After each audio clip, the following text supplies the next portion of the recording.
The late afternoon sun stretched its golden fingers across the brick facades of Brooklyn Heights, casting long shadows over the narrow sidewalks. The warm light glinted off camera lenses and half-packed gear as the crew from a nutrition magazine wrapped up their photo shoot. Maye Musk, elegant in a crisp white blazer and tailored trousers, stepped away from the set with a calm, purposeful stride. The faint scent of fresh bread and roasted coffee drifted from a corner bakery, blending with the city's familiar rhythm of distant sirens and honking taxis. By her side padded Atlas, a strong yet gentle pit bull with a coat the color of deep cocoa. His leash rested lightly in Maye's hand, and she glanced down with a quiet smile, her eyes softening at the sight of his wagging tail. Atlas looked up at her, tongue lolling in contentment, trusting and loyal. A rescue dog, he had survived things best left unspoken, and in that resilience, Maye saw something of her own history reflected back at her. Around them, the world seemed to pause, people stealing glances, whispers following in their wake. A teenage girl in oversized sunglasses gasped, tapping her friend's shoulder. "That's Maye Musk," she whispered, pointing in disbelief. The friend hesitated, then approached with the uncertain boldness of youth. "Excuse me, Mrs. Musk, could I take a picture with you? You're such an inspiration." Maye paused, her lips curling into a warm smile, and nodded graciously. "Of course, dear," she said, positioning herself so Atlas could be in the frame too. The girl's face lit up as she squeezed in beside them, camera phone at the ready. After the click, Maye gently patted Atlas's head, making sure he was comfortable, then offered a few kind words to the starstruck teens before they skipped away, giggling in excitement. She continued walking, her steps steady, as if every footfall carried a quiet message of dignity. Atlas stayed close to her side, matching her pace with surprising grace for his size. They passed a florist arranging buckets of fresh lilies on the curb, the petals catching the wind, scattering a faint perfume. A delivery cyclist veered around them with a quick apology, and Maye acknowledged him with a small nod, unbothered. There was a certain poetry to the scene, an older woman who had built a life on persistence and compassion, sharing a simple stroll with a dog no one else had wanted. Passers-by turned to look, some recognizing the famous face from billboards and television, others simply struck by the unexpected elegance of a woman her age moving through the streets with such self-assurance. Maye paused at a crossing, letting the traffic flow past. The city felt alive, pulsing with stories both hidden and on display. A breeze lifted the hem of her blazer, revealing a hint of the calm, disciplined posture beneath. Atlas's ears twitched as he caught the distant bark of another dog, but he stayed focused on her, trusting. As the light changed, Maye led Atlas onward, crossing the street with an ease that came from a lifetime of refusing to shrink in the face of challenges. She caught her reflection in a boutique window, hair clipped short, silver threads dancing in the sunlight, and felt a small sense of pride. Here she was, living on her own terms, free and unafraid, holding the leash of a creature who had found a second chance by her side. In the hush of that moment, before the next heartbeat of city chaos resumed, Maye looked down at Atlas and spoke in a voice only he could hear. "Let's find you a nice shady spot," she murmured. "You've earned a little peace today." Atlas gave a quiet woof in agreement, and together they stepped forward, leaving behind the fading voices of the set, unaware that their peaceful walk was about to collide with something far more ruthless than they could have imagined. The late afternoon heat pressed against the cracked sidewalk as Maye and Atlas made their way toward the iron-wrought sign of a small cafe, a place she had often stopped for a quiet cup of tea. The street was alive with chatter, punctuated by the metallic growl of motorcycle engines idling nearby. Parked outside the weathered doorway of a dim bar called Iron and Ash stood a line of gleaming bikes, polished chrome reflecting the sunlight like a threat. Atlas slowed, ears twitching, as a group of leather-clad men spilled out of the bar in a wave of laughter and stale beer breath. Their boots thudded against the concrete in a staggered rhythm, and the air shifted around them, heavy with arrogance and the sharp edge of something mean. One of the men, a broad figure with a shaved head and tattoos winding like black snakes up his arms, noticed Atlas sitting patiently at Maye's side. His grin was sharp, and without a flicker of hesitation, he stepped forward and slammed his boot into Atlas's ribs. The sound was sickening. Atlas yelped, his body crumpling sideways, a cry that cut straight through the roar of traffic and chatter around them. Time seemed to freeze. The biker spat his words like poison. "You old hag," dragging that flea-ridden mutt around like it's some prize. "Go home before you break a hip." Dogs like that only belong with trash like you. Maye's eyes burned, not with tears, but with a heat sharper than any flame. She dropped to one knee, steadying Atlas with her hands, feeling his chest rise and fall in ragged gasps. Her own voice, when it came, was so calm it chilled the air around them. "This dog has more dignity than you will ever know." The biker sneered, teeth yellowed and crooked, his laugh ugly. His friends jeered behind him, shoulders shaking with amusement at their leader's cruelty. Maye rose slowly, drawing herself up to her full height, her blazer still pristine, hair catching a streak of sunlight like silver armor. She did not tremble. Atlas shifted his weight, trying to stand, pressing close against her leg for comfort. Maye's hand never left his collar, grounding him, protecting him. The biker's smirk faltered for a breath as he met Maye's unwavering stare. For the smallest moment, the power shifted, and the woman he had tried to humiliate showed not even a flicker of fear. Something in that calm, almost pitying gaze unsettled him. He stepped back, breaking eye contact, then let out a scoffing laugh to cover the crack in his confidence. "You and your broken-down mutt deserve each other, lady. Watch yourselves next time." He turned, barking orders at the others, swaggering off toward their parked bikes as if the world still belonged to him. His boots scraped the ground in loud, graceless steps, trying to leave behind the echo of Maye's steady words. The group disappeared into the bar's darkness again, and the moment broke like glass. Maye let out a slow breath, smoothing Atlas's fur with one gentle hand. She spoke softly, close to his ear, ignoring the burn of people's eyes on them. "You are safe," she murmured, voice steady, though a tremor of rage pulsed beneath it. "You are not alone." Atlas pressed against her, shivering just a little, eyes searching hers for reassurance.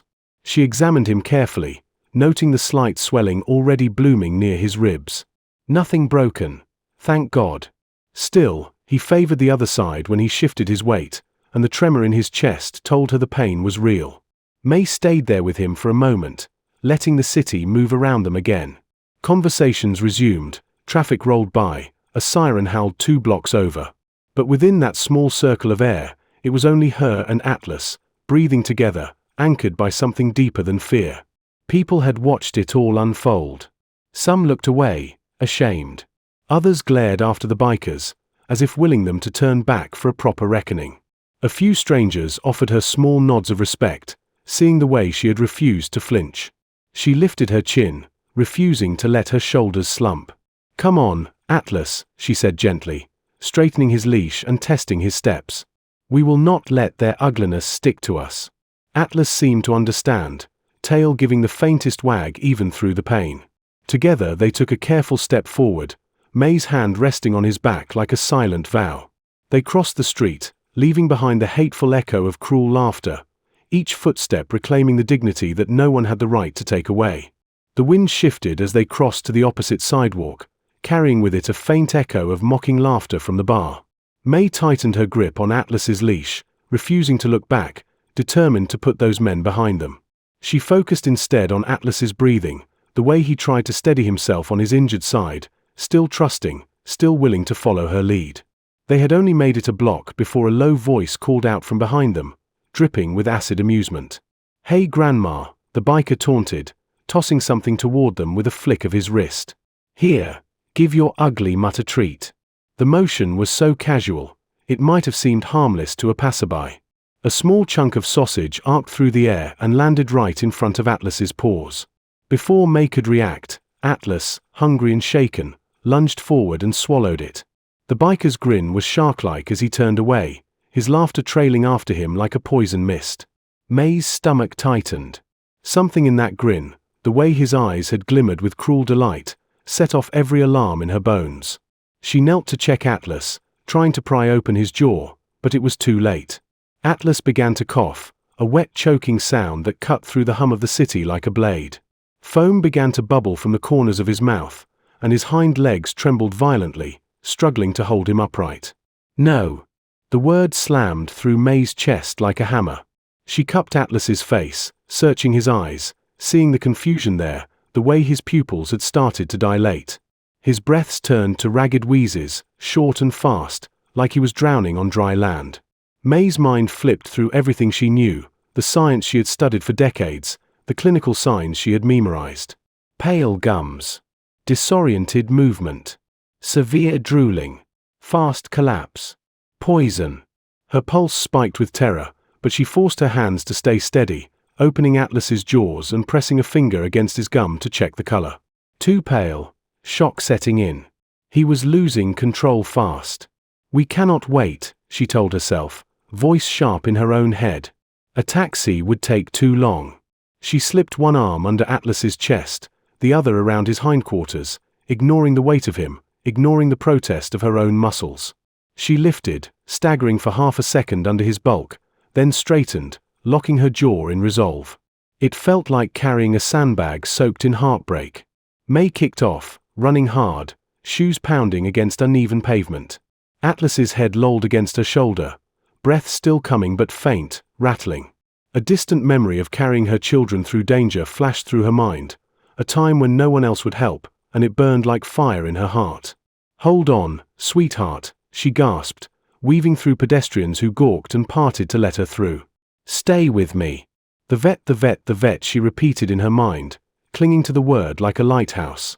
She fumbled her phone from her pocket, dialing with trembling fingers, keeping her pace even as sweat soaked through her shirt. The number for the clinic was still in her contacts, thank God. A calm but urgent voice answered. My dog has been poisoned, she shouted between breaths. Please get ready, I am coming now. The person on the other end tried to ask questions, but Maye was already focused on the next step, dodging a man with a delivery cart, hopping over a low curb. Atlas twitched against her arms, a strangled whimper rattling deep in his throat. No, stay with me, she repeated, her voice cracking under the strain, but she refused to slow down. Blocks blurred into each other, a whirl of brick and glass, passing strangers frozen in her peripheral vision. A bus rumbled by, its brakes screaming, a horn blared from a cab, but Maye kept running, vision tunneling on the blue and white sign of the veterinary clinic ahead. Almost there, Atlas, almost there, she begged, lungs burning, tears threatening to spill but held back by sheer determination. She crashed through the clinic door with a force that startled everyone inside, nearly collapsing under Atlas's weight. Help him, she gasped, please help him. Hands reached for Atlas, pulling him from her arms onto a metal table as voices rose around her in a practiced, calm chaos. Maye stood frozen for half a heartbeat, chest heaving, then forced herself forward to stay beside him, one hand never leaving his fur. We made it, she whispered hoarsely. Atlas, we made it. The relief was a blade just as sharp as the fear, and as the clinic staff worked to save her companion, Maye's mind clung to a single, defiant thought. No one would take him from her. Not today. The doors slammed open as Maye stumbled into the clinic, breath ragged, arms shaking under Atlas's weight. Her vision blurred around the edges, tunneling on the frantic movement of white coats and blue scrubs rushing to meet her. Someone steadied her elbow, gently taking hold of Atlas, but her grip refused to loosen until she was certain they would not drop him. He is crashing, she managed to choke out poison. Someone gave him poison meat. A vet tech with calm eyes and a strong voice spoke directly into her chaos. I need you to let go, ma'am. We have him now, we have him, please. Her fingers finally uncurled from Atlas's collar as the team lifted him to the examination table. The dog let out a thin whimper that shredded Maye's heart in an instant. Tubes were snaked around his legs and snout, hands moved so quickly she could barely track them, a needle plunging into his vein as an oxygen mask sealed over his muzzle.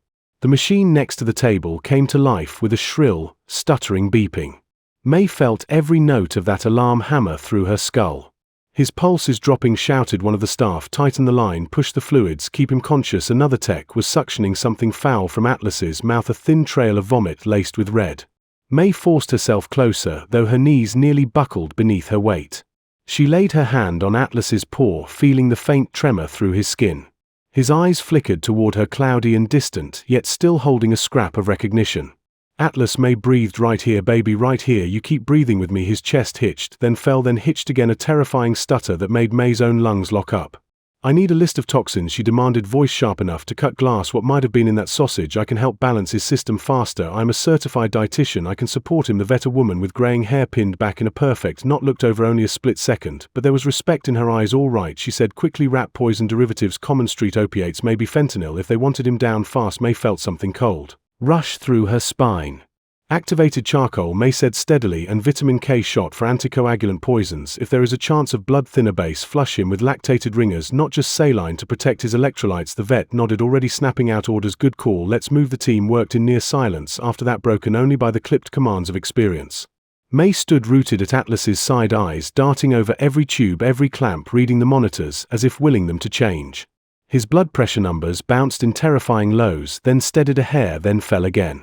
Atlas, you hear me? She whispered over the hiss of oxygen. You are a fighter, you lived through worse than this, you will not let them break you. The monitor let out a new high tone, stabilizing briefly as if answering her. Maye reached across the table, brushing Atlas's ears, which felt frighteningly cool under her palm. Con, you are my warrior, you carry so much on your shoulders, but you do not carry it alone, not today. His breathing caught in a desperate wheeze that rattled the mask. His eyes fluttered half closed, but did not lose her. The vet called out, we are pushing antidote now, watch for reaction. Atlas convulsed the moment the medication hit him, legs kicking against the table straps. Maye leaned in to steady his shoulders, ignoring the frantic squirm of muscle, the pain echoing in every motion. Stay down, sweetheart, breathe through it, she murmured. Stay with me. His heartbeat spiked on the monitor, then crashed to a crawl. Come on, the vet hissed, snapping her fingers to a nurse. Epinephrine. Now a fresh injection plunged into Atlas's flank, and the line on the monitor stuttered, then surged upward to a stronger rhythm. Maye swallowed a sob, her hands still clamped around his fur, holding him tethered to life. She refused to blink, refused to move, even as her legs felt like they would collapse. Do not you dare, she whispered, eyes locked on Atlas. Do not you dare leave me. The machine steadied at last, its chimes slower, more regular. Atlas's breathing evened under the mask, a deep shuddering intake of air, then another and another. The vet stepped back, letting out a low breath, eyes rimmed with fatigue but hopeful. He is responding, she said. Let us keep him on fluids. The next hour is critical. Maye nodded, unable to trust her own voice. She leaned forward, pressing her forehead against Atlas's brow, ignoring the faint acrid scent of antiseptic and panic that still clung to him. You are here, she said over and over, voice raw until it barely rose above a whisper. Atlas shifted under her touch, just a fraction, a silent answer, a promise. Maye exhaled and straightened, trying to steady her own pulse. Tell me every change, she told the vet, no matter how small. I want to know. The vet nodded, respectful, professional. We will keep him alive, I promise. Maye brushed a strand of hair back from her temple, sweat slick against her skin, eyes red from more than exhaustion. She looked down at Atlas, the dog who had taught her to believe again, to trust again, to love without conditions. And she made a silent vow that nothing on this earth would ever take him away from her as long as she still had strength to stand. Outside the clinic, the city kept moving, unknowing, uncaring, taxis, honking, children laughing somewhere in the distance, but within those walls the battle raged minute by minute as a woman and her dog fought side by side against the darkness. The hours inside the clinic stretched thin and brittle as glass. Atlas lay resting at last on a padded mat under the quiet beep of the monitors, his breathing steadier, though still ragged around the edges. The antidotes had done their work for now, but he was far from safe. Maye stayed with him as long as she could, until the vet gently urged her to step out for air, reminding her that even warriors needed to breathe.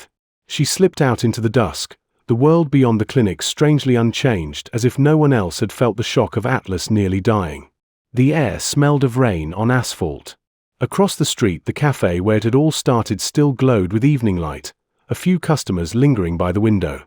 Maye crossed over, boots heavy on the cracked pavement. The young barista who had watched the entire confrontation stood behind the counter, wiping down sticky glass with a vacant stare. When he saw Maye approach, he straightened, guilt and sympathy chasing across his face. I saw what happened, ma'am, he began, voice trembling. I wanted to help, but they scare people, those guys, they come in here every week. Maye steadied him with a nod, no blame in her eyes. Tell me everything you know, she said calmly. I need to understand who they are. The young man swallowed hard, glancing around before lowering his voice.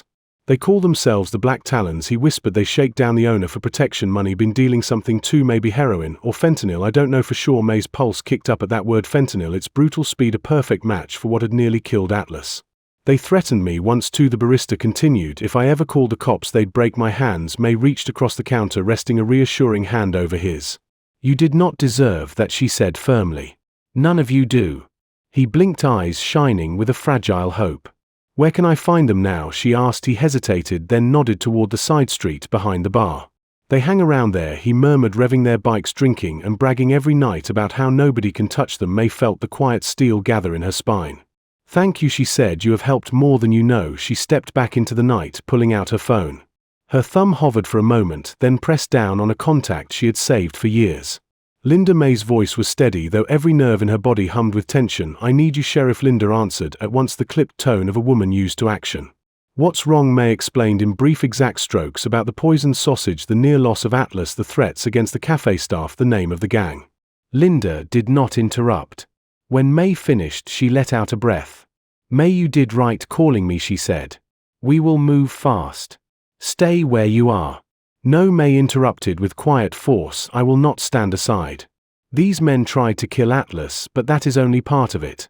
They are poisoning this entire neighborhood with their fear and their drugs. I will not watch that happen." There was a pause on the line, then a hint of respect in Linda's voice. "All right, May, we do this by the book, but I will need you to make a statement later. Can you do that?" "Yes," May answered without hesitation. "I will do whatever it takes. We will be there in 15 minutes, Linda promised. "Do not engage them alone." May ended the call and stood on the sidewalk for a long moment, breathing in the heavy dusk. Around her the streetlights flickered on one by one, chasing away the shadows, but not the danger. She looked back toward the clinic window, saw Atlas resting under a dim lamp, his body still but his spirit so fierce that she could almost feel it through the glass. "We will not let them win," she said softly to the night. And though her legs still trembled from the terror of almost losing him, her voice was unbroken calm like the hush before a storm. The flashing red and blue of police cruisers washed across the old brickwork of iron and ash, transforming the bar's gritty exterior into something suddenly small and exposed.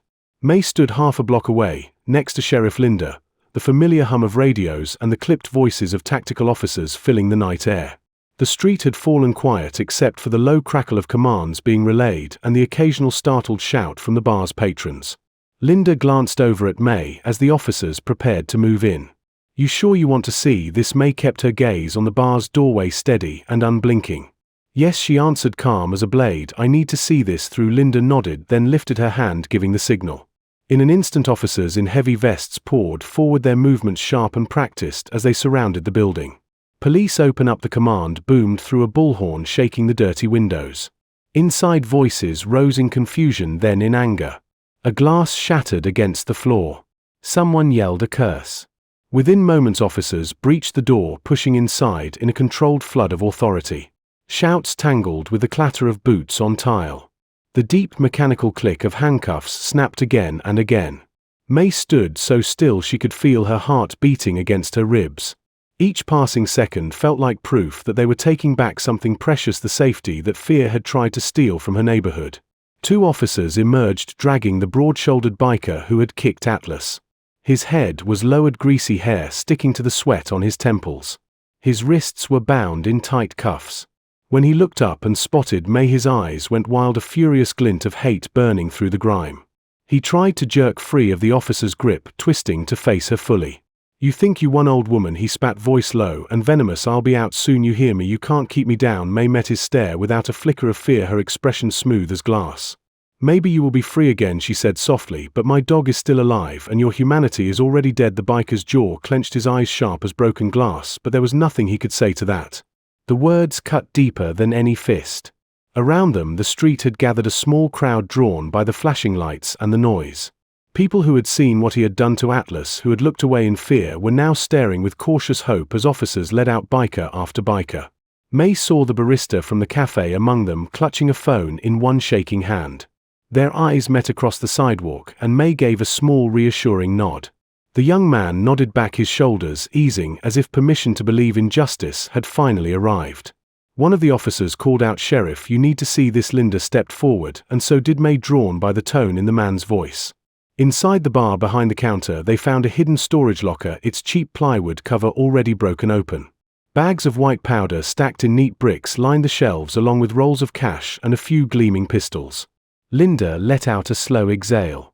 Well, that explains a lot. May felt something hard in her throat, the echo of every person who had ever been threatened by these men, every family that might have suffered because no one had stopped them sooner. Linda turned to her. "You gave us what we needed, May. I hope you know that." May shook her head softly. "You protected them," she corrected. "You protected everyone." Linda's mouth quirked in a half smile, acknowledging the truth of it. The police began leading the arrested men to waiting cruisers. The leader, the one who had kicked Atlas, twisted again to get one last look at May. The streetlights caught the deep lines in his face, the places where hate had hollowed him out.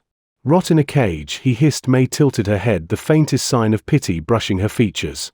"I hope you find something worth living for someday," she replied, "because right now you are already lost." He did not answer, pulled roughly away by two officers toward a waiting car.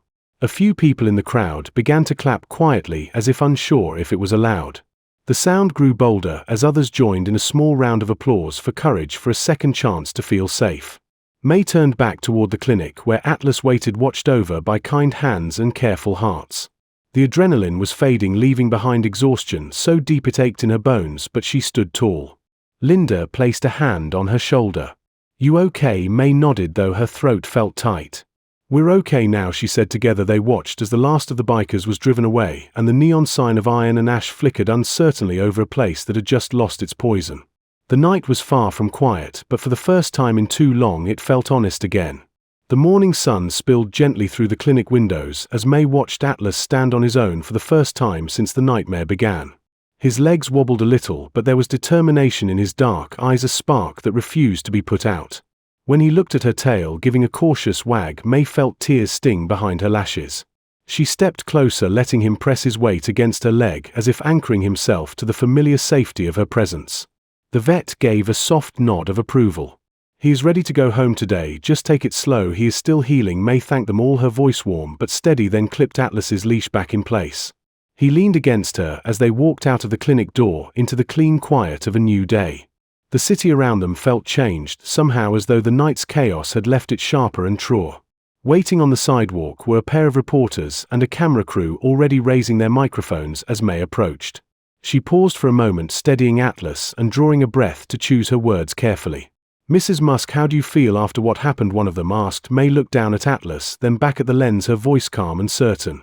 "I feel grateful he survived," she began, "and I feel certain that the world will always need reminders of kindness.